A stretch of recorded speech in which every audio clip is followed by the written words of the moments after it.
Playboy's hug, why she craves him and forgets herself. Stoic bloom. What if the hug you can't stop thinking about was never about the man who gave it, but about the version of you it briefly awakened? Why do some women fall hardest not for love, but for the illusion of being understood in silence, especially when the man never truly stayed? And most importantly, can a hug leave a deeper wound than a breakup? Only if it whispers safety, then vanishes. Let's unravel the quiet chaos behind his hug, the emotional hunger it awakens, and why it lingers long after he's gone. Part 1. The allure of his presence. It never starts with words. It begins with something much softer, more seductive. A glance, not a stare, not even deliberate eye contact. Just a flicker of awareness, like a silent hello passed between nervous systems before either of them realize it. The kind of look that's not seeking attention, but effortlessly steals it. That's how he appears, quietly, almost spiritually. And the room doesn't feel different because of him. It feels different because of how she feels in his presence. He doesn't speak first. He waits. He lets the moment stretch. He studies her the way a Stoic might study the stars, not to change them, but to understand their alignment. And when he does speak, it's never about what's said. It's about what's unsaid. The pauses, the space he leaves behind every sentence like open doors she's curious enough to walk through. She feels seen, but not exposed. Watched, but not judged. Heard, even when she's still silent. That's his power. He doesn't chase, he doesn't push, he simply offers space. And that's what pulls her in, because most of her life has been about proving herself worthy of being held. And suddenly, here's someone who makes her feel like she already is. This kind of man doesn't come off as desperate or even overly confident. He's just present in a way that feels rare, almost mythical. His attention isn't scattered.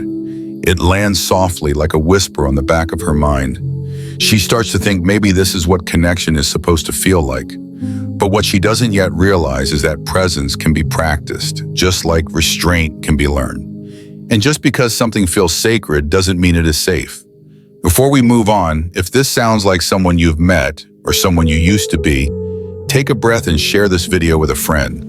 Or send it to that one friend who always falls for guys with philosopher energy but magician exit skills. Don't forget to subscribe for more Stoic truths dressed in soft velvet, because here at Stoic Bloom, we don't just tell stories, we gently disrupt illusions. Stoic Bloom, where silence speaks and healing begins.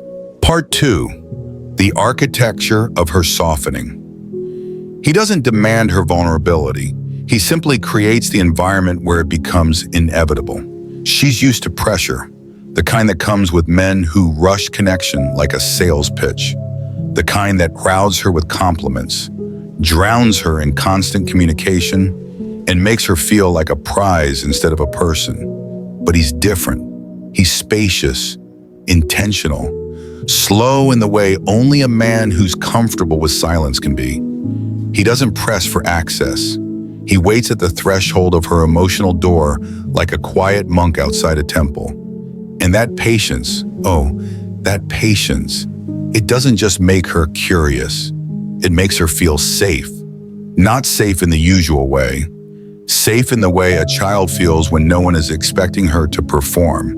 Like she can finally set the heavy mask down without having to explain what it is.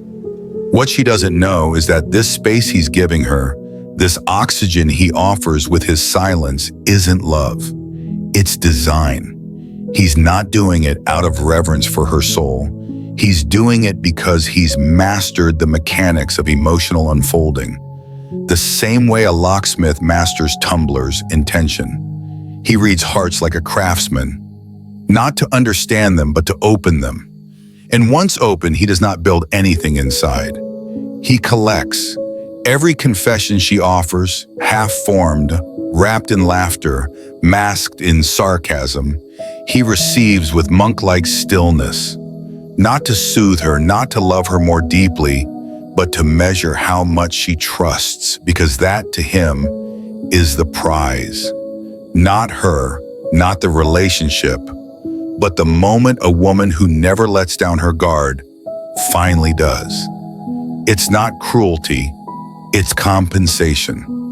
A system built long ago when his own needs went unmet, when his softness was ignored or punished. He learned to survive by becoming what others wanted, and now he survives by being wanted. Just long enough to feel real, long enough to feel whole, but only for a while. And she unknowingly gives him that moment. She opens, not because he pried her open, but because he never tried. She laughs a little deeper, shares a story she hasn't told in years. Her shoulders drop, her voice softens. Around him, she begins to remember the girl she once was, before love became performance, before affection became currency. But he is not remembering her. He is watching her soften like spring watches snow melt, not to nurture the bloom, but to know the frost was real. Stoic bloom. We don't chase the moment. We understand the pattern. Part 3, the hug that felt like healing. It's not just a hug. It's an echo, a ritual, a spell that conjures something buried beneath her layers of strength. When he finally pulls her in, arms not too tight, not too loose, but just right, it bypasses her mind and goes straight to the body, straight to the little girl inside who once reached for comfort that never fully landed. That hug doesn't say, "I want you." It says, "I see you, I feel where you've been." She doesn't fall because of the words he spoke.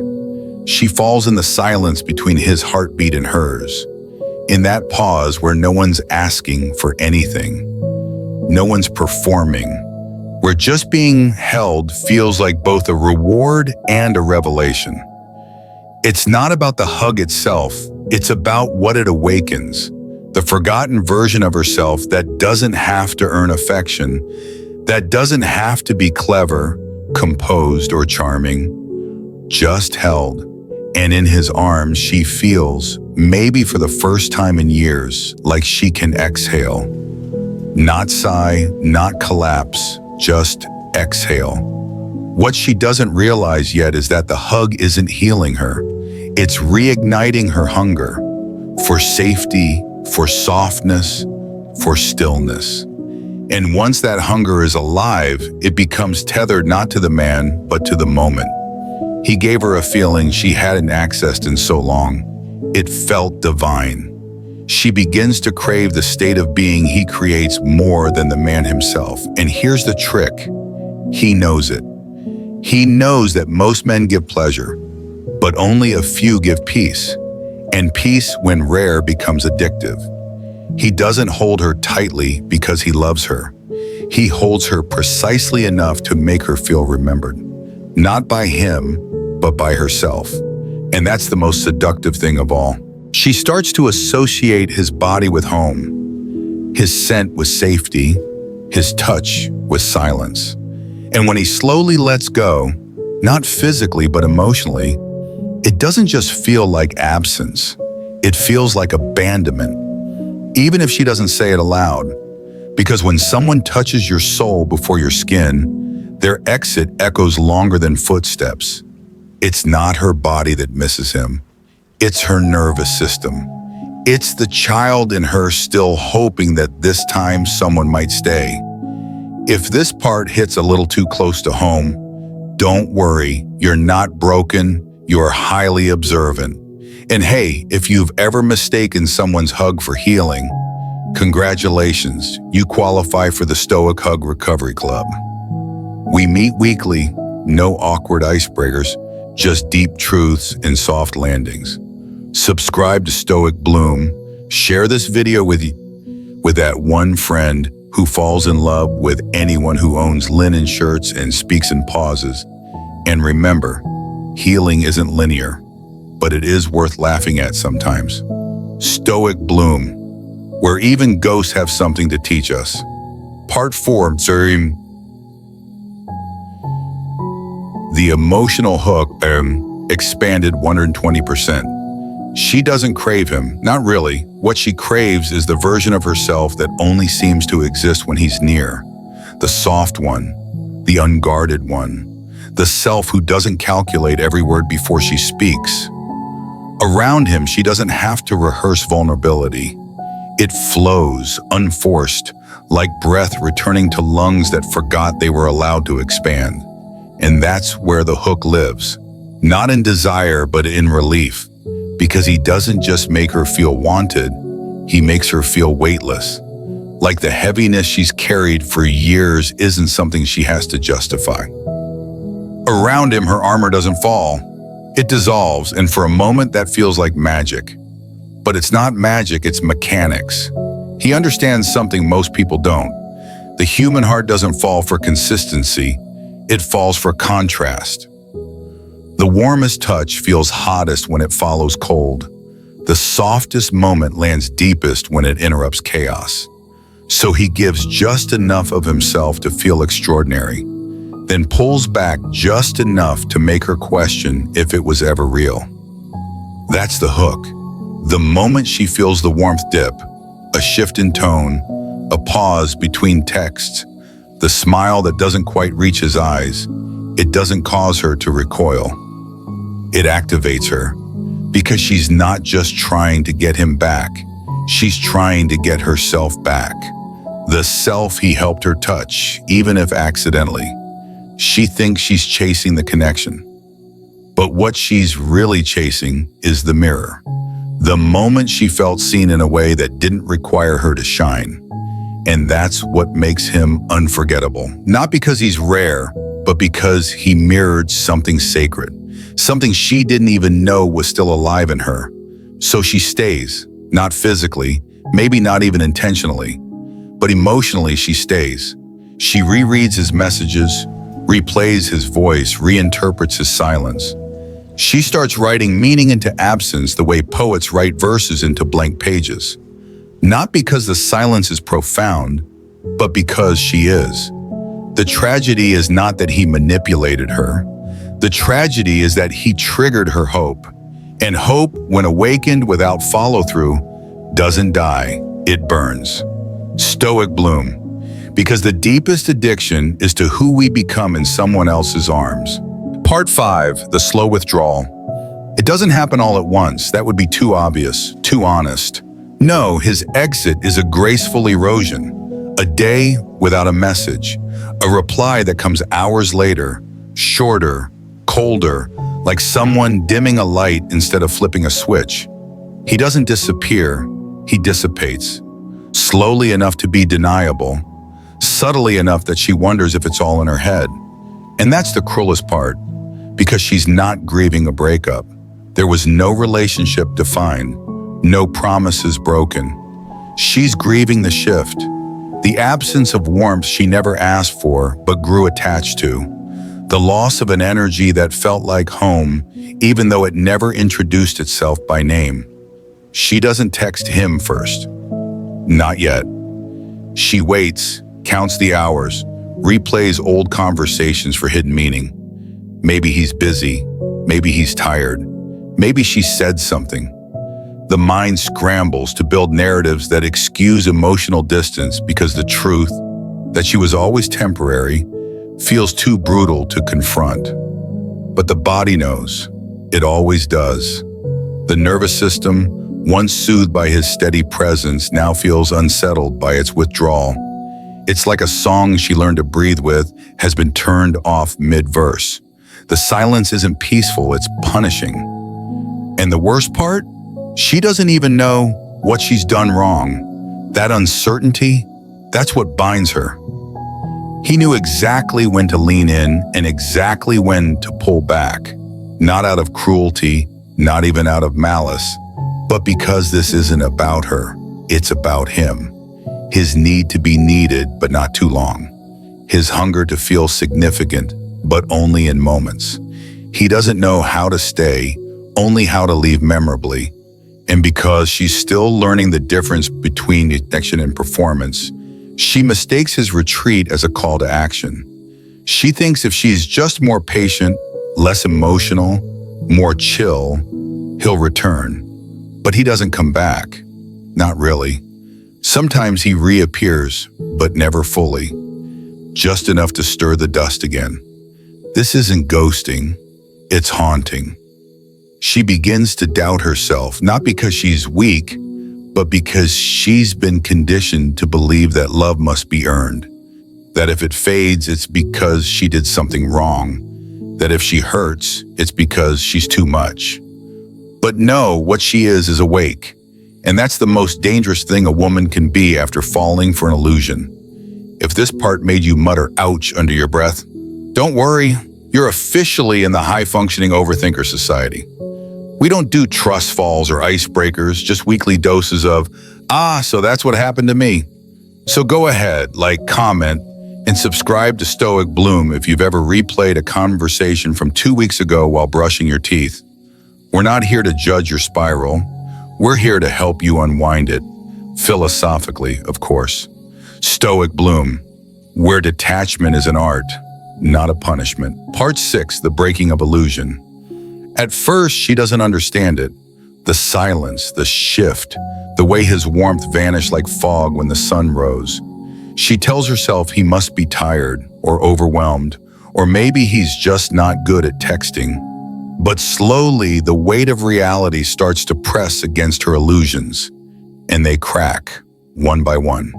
It hits her not in a moment of confrontation, but in a quiet evening when the loneliness feels too loud, when his absence has lasted just long enough to feel deliberate, when her excuses for him sound more like apologies for herself.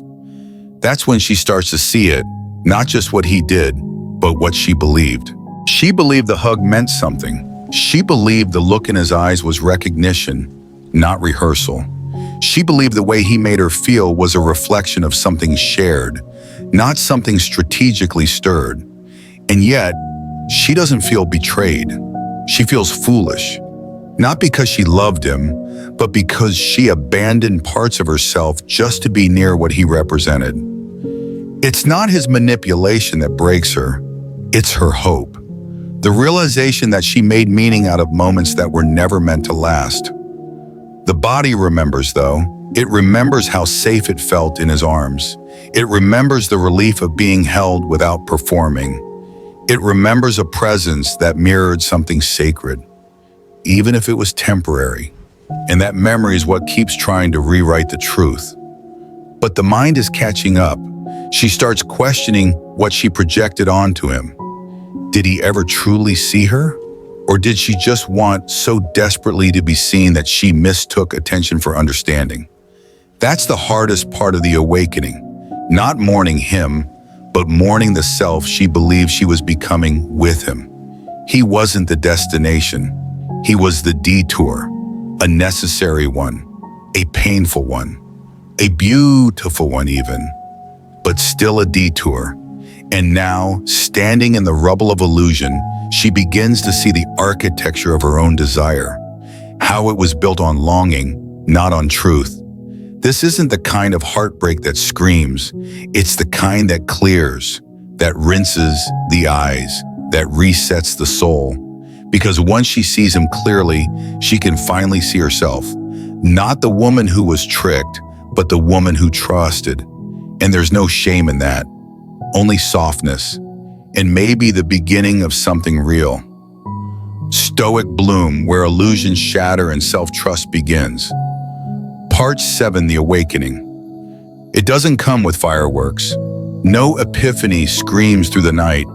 The awakening is quiet, so quiet it almost feels like defeat. But it isn't. It's that morning when she doesn't check her phone. Not because she's over him, but because she's no longer under him. It's that moment when she remembers the way she used to laugh before someone else's silence taught her to second-guess her joy. It's the absence of longing, not for him, but for the version of herself that only existed in his presence. That's when it begins. She starts to reclaim her voice, not loudly, not angrily, but gently, like a song returning after a long silence. Like a woman who no longer needs to shout to be heard. She starts writing again, sleeping again, breathing without waiting. It's not that she forgets him, it's that she finally remembers herself, and not the polished, curated version of herself that fit into his world, but the raw, aching, radiant self that existed before the performance. The woman who doesn't whisper her needs. The woman who understands that being low maintenance isn't a badge of honor. It's a trauma response dressed as coolness. She doesn't become harder. She becomes more honest. That's what awakening really is. Not armor, not revenge, just the ability to sit with the truth and still choose tenderness. She starts to see that he wasn't her great love. He was her great mirror. And in that reflection, she finally sees how deeply she longed to be held. Not by someone else, but by herself. With both arms, with zero apologies. The noise in her mind quiets. The ache turns into wisdom. And where there was once obsession, there's now observation. She doesn't try to erase him. She doesn't need to. He's no longer a wound, he's a chapter. And she's the whole damn book. If you're nodding right now like, okay, wow, who put my diary in this video? You're in the right place. Subscribe to Stoic Bloom if you're done chasing people who almost show up and ready to fully arrive for yourself. And hey, share this with a friend who needs a little reminder. Awakening isn't always about walking away. Sometimes it's about returning to yourself in full, unapologetic presence. Stoics might not cry in public, but we do feel deeply, then alchemize it into clarity. Trust us, it's a vibe. Stoic Bloom, because your return to self is the most powerful comeback. Part 8, Becoming the Hug. There comes a point when the ache no longer pulls her outward, but turns her gently inward. She stops looking for someone to recreate that hug. She stops waiting for another pair of arms to undo what his arms once awakened. Because somewhere along the quiet path of her healing, she realizes she can be the hug, the safety, the warmth, the witness. At first it feels strange, empty even. After all, for so long, she believed connection had to come from outside. That intimacy required another person to activate it. But the more she sits with herself, the more she listens without rushing, breathes without bracing, feels without flinching, the more she begins to understand the hug wasn't magic. It was memory, a reminder of how it felt to be seen without explaining, to be held without earning. And that feeling, it didn't come from him. It came through him, but it was hers all along. What he did wasn't create safety. He simply stopped threatening it for long enough that her nervous system whispered, maybe, just maybe it's okay now. So she becomes the hug, not just for others, for herself. She speaks gently to the parts of her that always had to be tough. She wraps presence around the memories she once avoided. She learns to sit in silence without calling it loneliness. And slowly, the hunger fades. Not because she no longer desires connection, but because she's no longer starving for it. This is what Stoicism understands. That peace doesn't come from detachment, but from discerning where to attach with intention. She begins to understand her emotions not as flaws, but as data. Her longing isn't weakness, it's direction. Her softness, a quiet strength that refuses to be hardened by those who couldn't hold it. She no longer confuses chemistry with compatibility. She no longer performs stillness. She embodies it. And in doing so, she attracts connections that don't feel like chasing or surviving or proving. When someone new enters her life now, she doesn't shrink to fit. She expands and watches to see who stays in the room. She is no longer the girl who begged for a presence. She is the woman who is won. Stoic Bloom, when you become the home you once searched for in someone else.